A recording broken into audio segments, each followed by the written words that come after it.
Yo voy a hablarle de unos aspectos que quizás son importantes. Hablaba antes el señor Martí Fluixà sobre la importancia de la prevención. Y en estos aspectos, como ustedes van a ver, la nutrición juega un papel importantísimo. Y yo le voy a recordar las cosas clásicas. No voy a hablar de vitamina D, porque mi compañero el doctor Quesada ha hecho una brillante exposición, y la vitamina D es un componente muy importante en la dieta y también por la toma del sol en la salud del hueso. Y me voy a centrar, por supuesto, en el calcio, pero también en otros elementos. ¿Qué otros elementos de la nutrición juegan un papel positivo o papel negativo en la salud del hueso? Esta enfermedad ha tenido unos avatares tremendos sobre el tiempo de definición, y últimamente parece que ya llegamos en el año 2000 a un acuerdo de que es una enfermedad, la osteoporosis, caracterizada por una resistencia ósea disminuida. Esta resistencia es una mezcla de estos factores que hablamos, de masa ósea, que antes hablaba, por una parte, pero también de la calidad del hueso. Afortunadamente tenemos métodos muy buenos para diagnosticar hoy día la masa ósea, como la densitometría, y no tenemos, como usted decía muy bien en la introducción, métodos tan apropiados para medir la calidad, por lo menos in vivo. En vitro sí, en experimentos, y haya entrando ciertas nuevas técnicas de diagnóstico que parece que en el futuro podrán medir en vivo, que es lo que queremos como diagnóstico clínico, la calidad. Pues bien, este fenómeno de disminución de resistencia ósea que favorece la fractura, y la fractura es el hecho clínico importante de la enfermedad, es la punta del iceberg de la enfermedad, lo relevante. Sabemos hoy día que tiene una serie de factores de riesgo.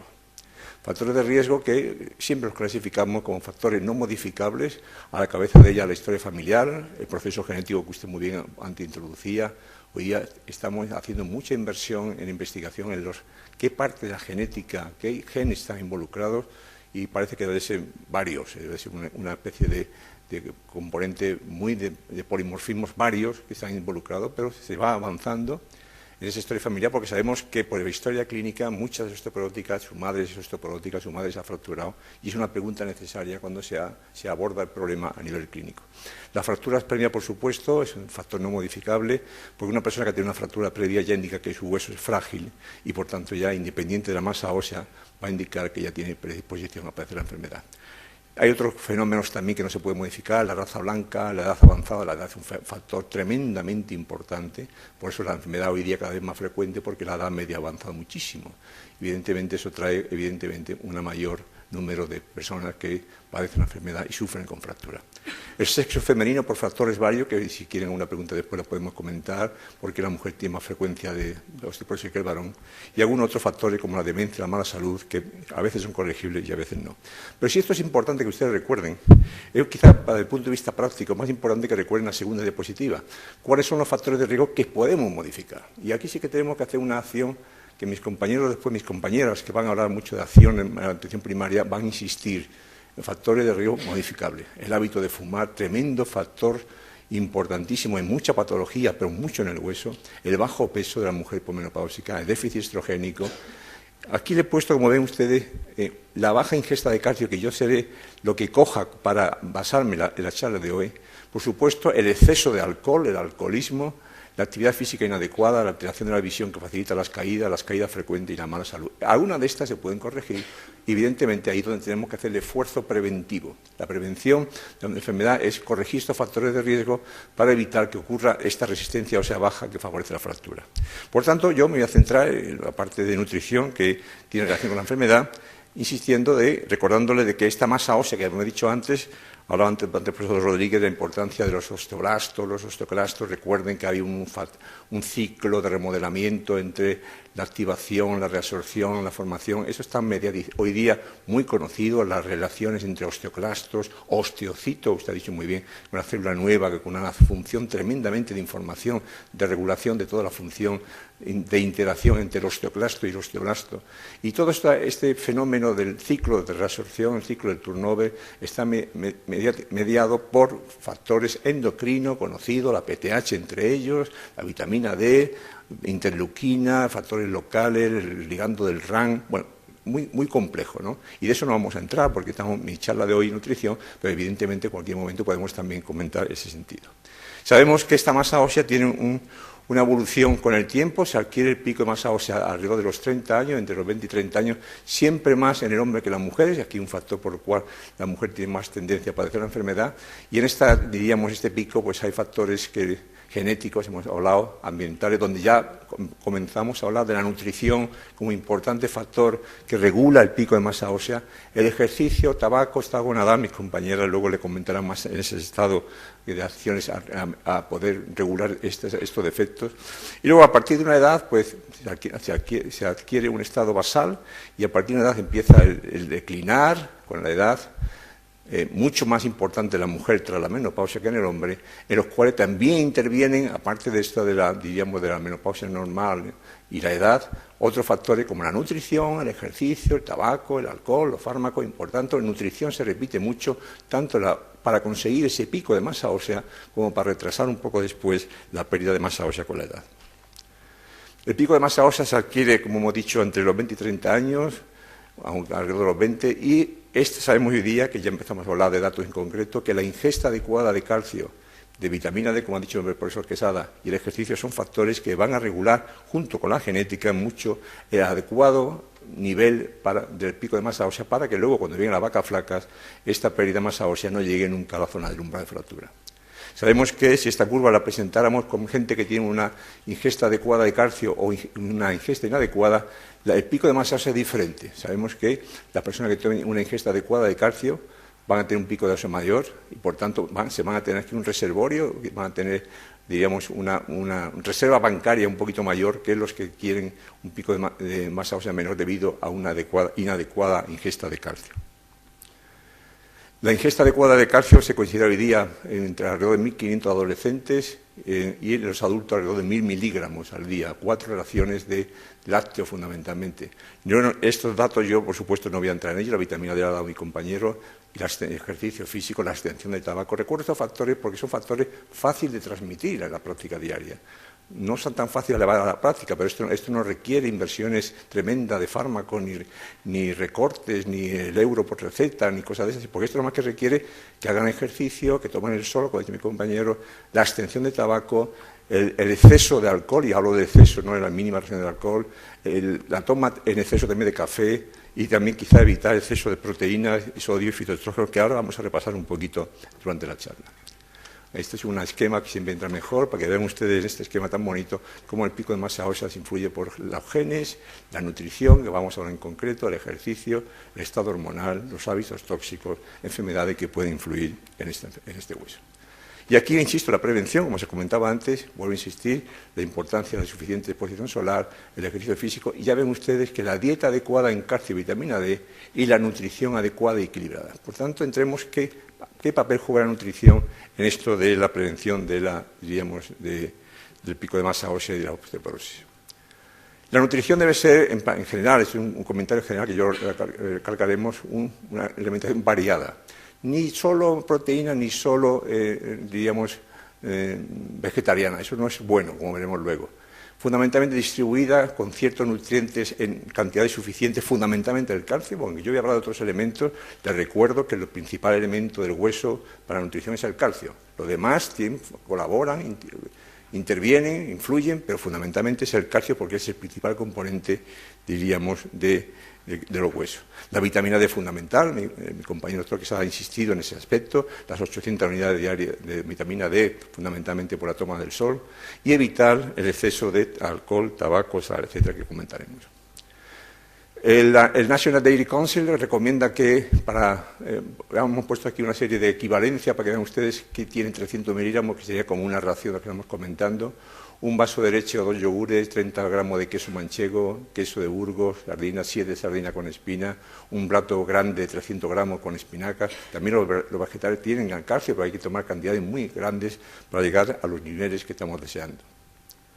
Los alimentos son todo, pero recuerden siempre que cuando hablamos de calcio y alimentación, aunque hay muchos alimentos que lo tienen, los alimentos más ricos en calcio son la leche, por supuesto, y es el principal componente. La primera pregunta que tenemos que comentar, ¿cuál es la ingesta láctea de nuestros enfermos? El yogur y el queso. Son los que tienen más cantidad de leche y son los más fáciles de controlar la ingesta. Pues entonces, esto recomendamos a nuestros pacientes para la prevención en general, consumes diariamente productos lácteos.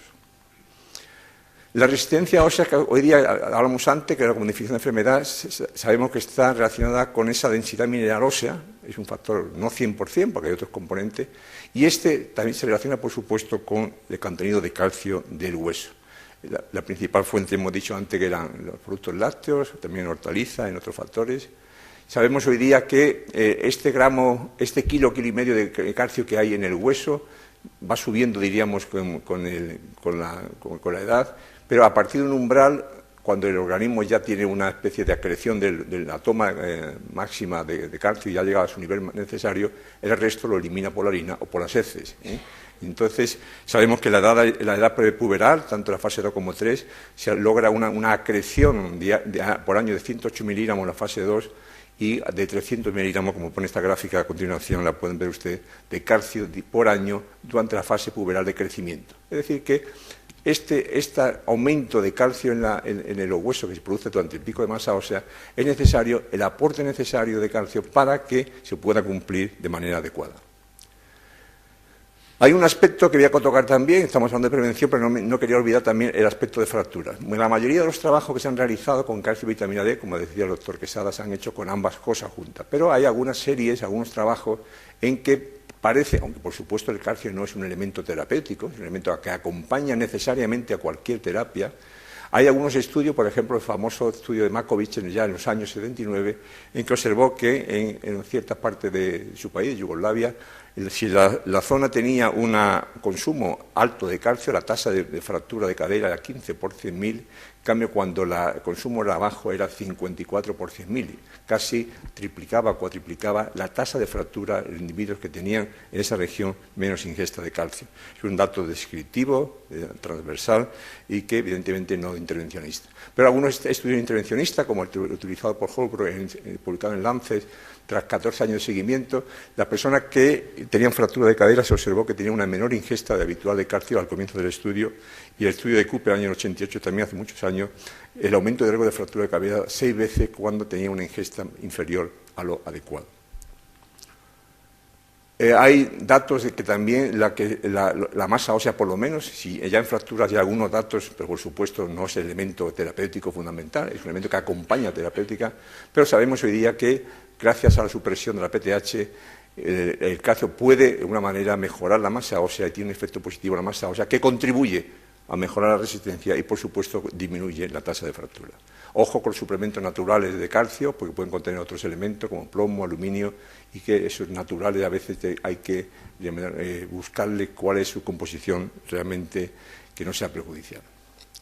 Durante el embarazo y la lactancia es otro periodo importante de la historia de la mujer. Sabemos que el feto nace una cantidad de calcio que durante la lactancia se pierde unos 250 miligramos al día en la mujer, que este efecto deleterio en parte se está detenido porque hay mucho estrógeno en la mujer, ganan más peso, tienen mayor absorción de calcio y la lactancia favorece la remodelación del hueso y, por tanto, aunque el efecto puede ser negativo total, sin embargo, gracias a estos efectos secundarios se puede tener en parte el efecto negativo de la pérdida de calcio por la lactancia. El problema puede ser en los adolescentes el embarazo porque están en fase de crecimiento y ese calcio sí que lo puede restar para la formación de su hueso.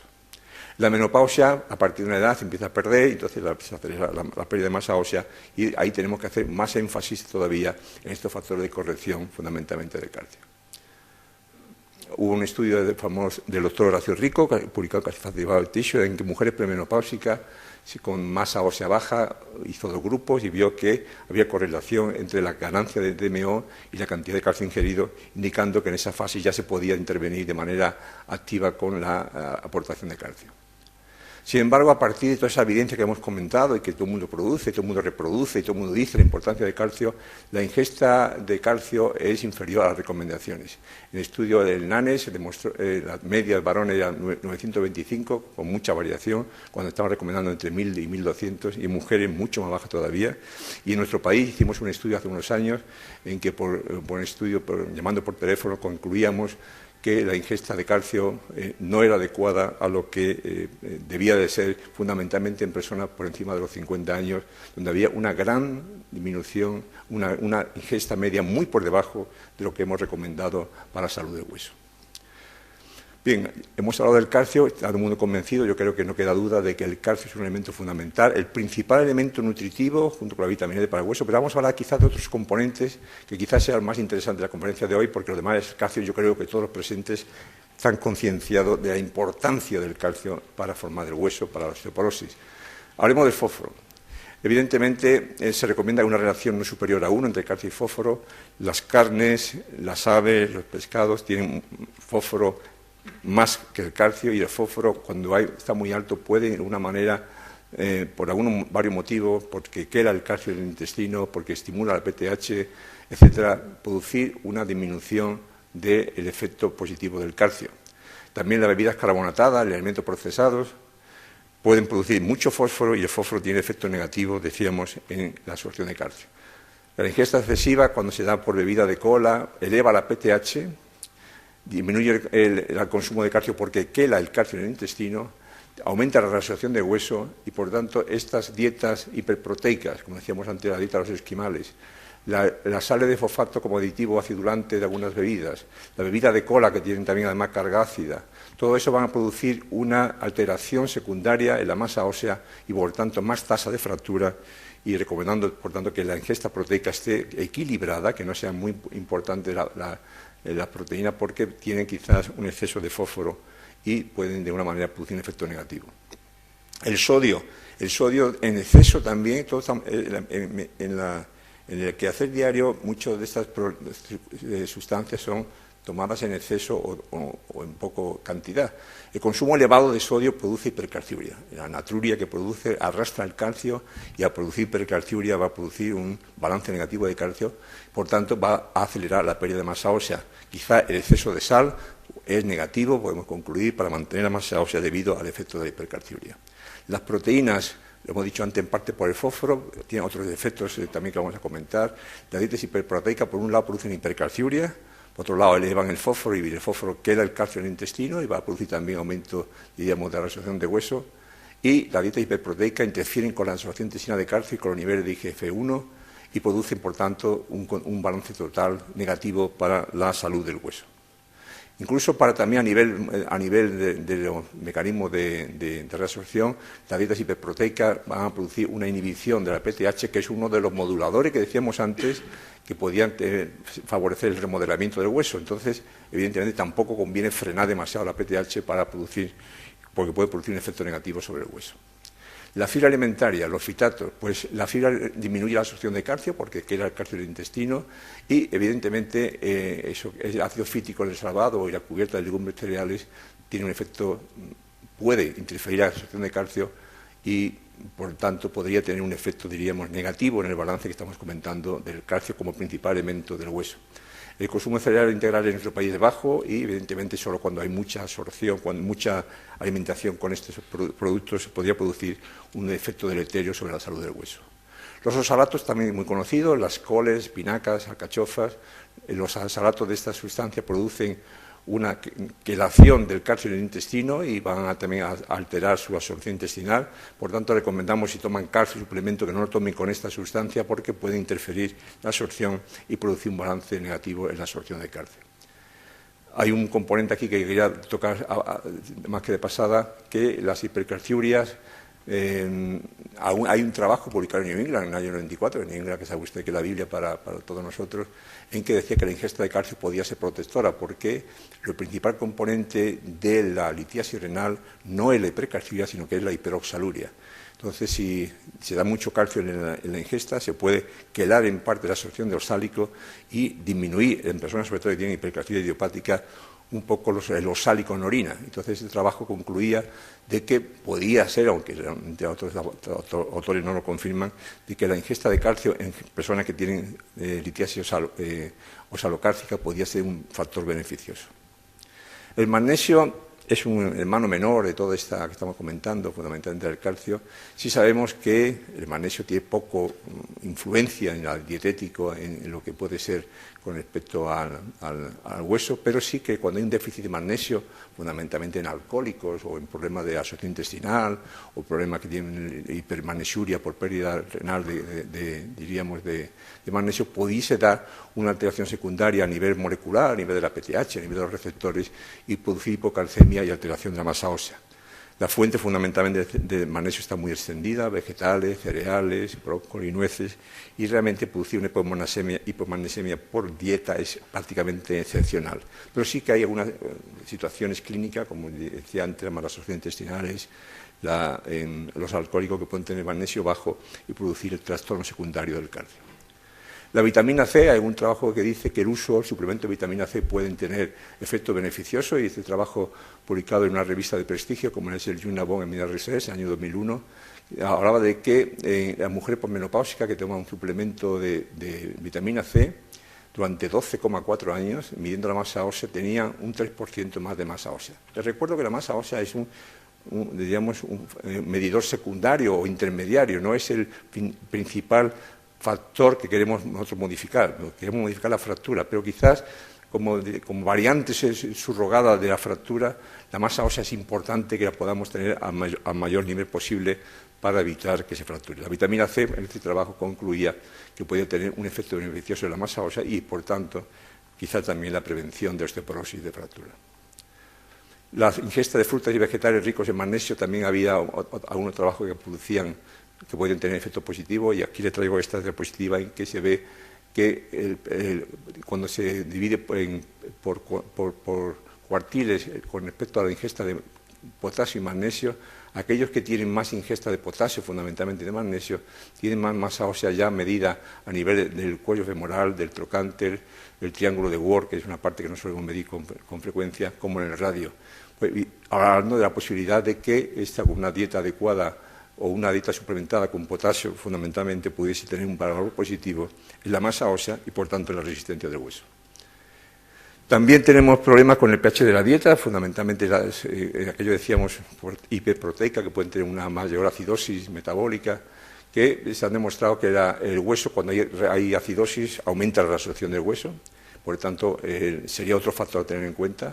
y que los que no toman los hiperproteicos podían producir en mayor cantidad de reabsorción ósea. Los vegetarianos no deberían tener mayor, pero eso no está confirmado en el estudio epidemiológico.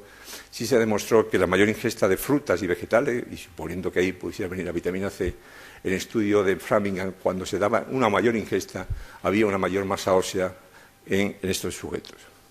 La vitamina K es otro componente que también es importante hablarlo de la nutrición. Sabemos que la vitamina K tiene es un papel protector frente a la pérdida ósea relacionada con la edad, porque media la carbosilación de ciertas proteínas del hueso, fundamentalmente la osteocalcina y otras sustancias. Y esta vitamina K dependiente, la osteocalcina, un mediador de la formación de hueso. El aporte dietético de vitamina K a través de la filoquinona puede, que está en los vegetales de hoja verde y en ciertos aceites vegetales, puede tener, como vamos a ver a continuación, un efecto positivo sobre la salud del hueso. Bueno, eso hemos comentado antes. Este estudio del NASH Health Study se demostró, por un lado, que la baja ingesta de vitamina K tenía mayor riesgo de fractura, y esto es importante que lo comuniquemos porque la fractura es el principal endpoint de cualquier intervención que hablemos de nutrición, fármacos, etcétera. En el Framingham Health Study se demostró que la baja ingesta de vitamina K tenía mayor fractura de cadera también en ancianos, aunque no había asociación con la DMO, quizá porque era edad avanzada y tenían más problemas de artrosis, por el tamaño de la muestra, etcétera. Y la cohorte de pacientes de Framingham, la ingesta de vitamina K6 que se asociaba con las que tenían una mayor ingesta, una mayor DMO. La baja ingesta producía fractura, la mayor ingesta producía una mayor DMO en este grupo de personas, que está más o menos refletada en este estudio que viene en la exposición, en donde damos el número de personas que se estudiaron, que fueron 72.000 mujeres en este estudio prospectivo del NASH Health Study.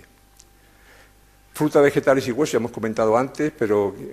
hablarles de nuevo en este estudio en que midieron la DMO y la evolución en 4 años en la corte de Framingham, que se demostró que las frutas, y fundamentalmente, y a través de ellas el potasio y el magnesio y ciertos vegetales, se asocian con una mayor mineral ósea en las personas mayores y hombres y mujeres, haciéndole un nivel también positivo en la prevención de esta pérdida de masa ósea que hablamos en las personas mayores. Y esto, como he comentado. Y como resultado final, la ingesta alta de comidas alcalinas, que no sean ácidas, frutas y vegetales, y sus minerales asociados, calcio y magnesio, se asocian a una DMO más alta y debido a que en parte tamponan la carga ácida de la dieta y aparte también dan elementos que pueden tener factor positivo. En general, como osteoporosis y nutrición, podríamos decir que la ingesta de frutas y vegetales, fundamentalmente con inyección de potasio en estudios poblacionales, han demostrado que tiene mayor masa ósea tanto en columna lumbar como en cuello femoral, según publicaron también el British Institute of Radiology en este estudio del año 1998. La energía, quizás también a dar en cuenta, es decir, la energía calórica de nuestros alimentos. Sabemos que la baja masa ósea, la baja peso del bajo IMC de las personas es un factor negativo, porque las personas delgadas tienen, fundamentalmente las mujeres, producen menos producción de estrógeno en la grasa subcutánea, y por otros factores sabemos que la mujer que tiene ese trastorno de alimentación, tiene amenorrea, pues en la mujer deportista eso ocurre mucho, tiene mayor cantidad de osteoporosis debido fundamentalmente a estos procesos de la mala ingesta de proteica en general y trastorno alimentario que algunos tienen como anorexia nerviosa, algunas de ellas. El flúor, comentaba el doctor Rodríguez al principio que algunos elementos habían demostrado efectos positivos en la masa ósea, pero el flúor fue un fracaso porque, aunque se demostró en estudio in vitro y estudio inicial que aumentaba la masa ósea, la actividad de los osteoblastos, sin embargo, y que parecía que había que suplementar las aguas públicas con esta sustancia para mejorar la dentición, sin embargo hubo un estudio tremendo que se publicó en el año 97, en el cual participamos de Osteoporosis Internacional, en que se demostró en un ensayo clínico de 2 años que el flúor sódico dado versus placebo por vía oral aumentaba muchísimo la masa ósea, pero era una masa ósea que era mala de calidad. Por eso la importancia entre masa ósea, cantidad y calidad. Y aumentaba la fractura. Ese estudio acabó para siempre con la utilización del flúor como elemento farmacológico que está en la alimentación y como elemento farmacológico para el uso del tratamiento de la osteoporosis.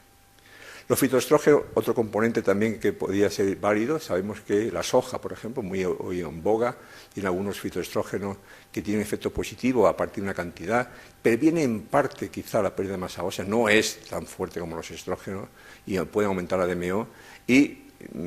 pueden disminuir la reabsorción, como lo hacen los estrógenos. No sabemos cuál es su efecto a largo plazo y, sobre todo, no sabemos qué pasa con las fracturas. Hasta que no haya un estudio prospectivo, doble ciego, en que se demuestre que los fitoestrógenos, por un lado, contra placebo, tienen disminución de la tasa de fractura, aunque aumente la masa ósea, no podemos darlo como una alternativa terapéutica, pero sí saber que algunos efectos subrogados, como hemos dicho antes, disminuir la reabsorción ósea, aumenta la masa, la DMO, pueden ser datos positivos de los fitoestrógenos que están mucho en la soja en la utilización nutritiva de los mismos en las mujeres posmenopáusicas. La cafeína es otro elemento que se utiliza mucho en la nutrición, el café está a la orden del día, la cafeína aumenta la calciuria y altera la absorción de calcio, por tanto va a producir este balance negativo entre lo que se pierde por el calcio, por la orina y lo que no se deja de absorber, y eso, por supuesto, lleva a lo que estamos hablando, a un menor balance positivo de calcio y favorece, por tanto, el desarrollo de masa ósea baja y, con ello, la resistencia ósea del hueso más disminuida. El alcohol, yo quisiera hacer un énfasis en que el alcoholismo crónico, los alcohólicos tienen por varios mecanismos, malnutrición, hepatopatía, acción directa del alcohol en los huesos, etcétera, por mencionar más caída, más incidencia de fractura y más osteoporosis. Eso está claro y todo el mundo lo asume. Pero ya hay algunos estudios, por lo menos en el estudio Framingham, que se demostró que los bebedores moderados de alcohol a dosis pequeñas, algunos de los polifenoles del alcohol puede tener efecto positivo en masa ósea e incluso en fracturas. Estamos hablando de una importancia. A dosis altas, efecto negativo demostrado y, por tanto, tenemos que decir que nuestros enfermos que no beban con exceso, pero en dosis moderadas podría tener el efecto del alcohol un efecto positivo en la masa ósea y la fractura. Y aquí tiene usted este estudio en que se ve que cuando en relación con la toma de alcohol, los que tenían una toma de alcohol moderada, pero mayor que los que no tomaban, se observa que tenían menos pérdida de masa ósea con el tiempo que los individuos que eran abstemios por absoluto con el alcohol. Por tanto, indicando que en este caso sí que estamos hablando de un proceso en la importancia de la ingesta moderada de alcohol y el efecto positivo sobre el hueso. Y me permito ya darle una cosa más novedosa. Por ejemplo, hoy día hablamos mucho de la cerveza. La cerveza tiene muchos efectos que están también comentando, como decía el doctor Quesada, a nivel cardiovascular, a nivel de Alzheimer, etcétera, que están más o menos sustentados en estudio de investigación, pero me he centrado un poquito en que sabemos también que la ingesta moderada de cerveza, debido probablemente a la que tiene alcohol, a la existencia también de fitoestrógenos en la misma y sobre todo al silicio que contiene, pues hay estudios experimentales a nivel de animales con osteoblastos en cultivo, con diríamos masa ósea en humanos e incluso en fracturas que han demostrado también un efecto positivo para mejorar la masa ósea y disminuir la fractura. Gracias, yo creo, fundamentalmente a este componente nutritivo que es el silicio y que yo creo que es el principal componente productor del efecto beneficioso de la cerveza en el hueso. Y por último, aunque esta positiva es muy mala porque no se ve mucho, permítame también exponerle un estudio que recientemente hemos realizado allí en la unidad metabólica de mi hospital con el autor de la Concha de la Piedra, con animales de experimentación, en que un producto alimenticio como es el calci, que es un producto tiene muchas cosas, pero fundamentalmente tiene selenio. En el estudio experimental que hicimos con ratas se mostró que mejoraba la masa ósea y mejoraba los marcadores de formación. Y eso se ha publicado recientemente en Journal of Osteoporosis, indicando de que otro componente de nutrición, como puede ser el selenio, en este caso va a demostrar su efecto positivo sobre la masa ósea y sobre el remodelado del hueso. Con conclusión, por supuesto, todo eso está muy claro, que van a hablar mis compañeras después, evitar las caídas, ejercicio. Yo quiero darle el mensaje, dieta equilibrada con una ingesta de calcio adecuada, y estos elementos positivos que hemos hablado se pueden introducir como elementos positivos y restar los elementos negativos que pueden disminuir el balance total del hueso y su cantidad de masa ósea. Le hago 3 referencias a una revisión general que se hizo en el año 2000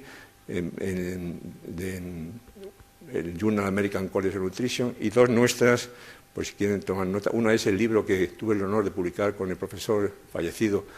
Pepe Matáis hace unos años, en el año 2004, sobre nutrición y salud ósea, en que vienen todos recogidos todos estos aspectos. Y uno más reciente, en este estudio publicado en el 2012, que colaboró conmigo la doctora Moro, que va a hablar a continuación, sobre nutrición y salud de hueso en la edad adulta, y que hacemos también una revisión de todos estos factores que estamos comentando y que pueden ser útiles para ustedes. Mensaje final: no te rompas, cuida tus huesos. Evidentemente es un mensaje de que queremos llevar que la prevención es la mejor manera de hacerlo, pero evidentemente cuidando los huesos procuraremos que no se rompan. Y por último, esta diapositiva que se la he cogido a la doctora Moro, pero que me hace mucha gracia. Gracias por su atención.